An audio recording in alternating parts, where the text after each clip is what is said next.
Okay. How do you think, what is the main challenge which educational community will face during the next 5 years?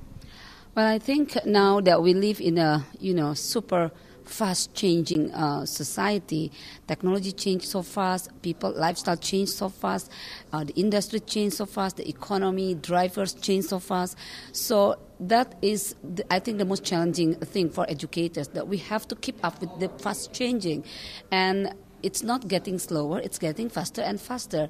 That's on one hand. And I think educators are able to keep up that with that rapid changes. However, the other challenge is how to take all the people that we need to take up into the same phase of changing, because not everyone in the world have access, for example, to the latest technologies. And as educators, especially me coming from the developing country, we have the responsibility to include everyone. So the challenging part for educators who live in the developing world is to keep the balance between using the most advanced technology to exploit that technology and provide the highest level of quality of education, but at the same time not to exclude those who have not yet have access to that technology. So I think that will still be a challenge for some of us in the next 5 years. What are the plans of ICDE for the next year? Well, next year we will have a very big event. We will have our World Conference, which will be hosted by one of our member, which is one of the mega university in the world, the University of South Africa, in Sun City, South Africa.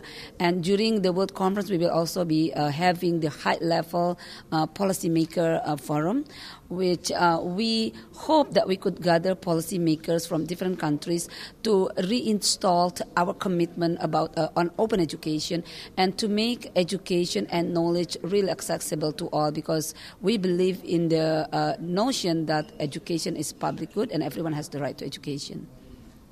Furthermore, you are rector of University of Terbuka. Which difficulties does university face working with such a big amount of students in and outside Indonesia?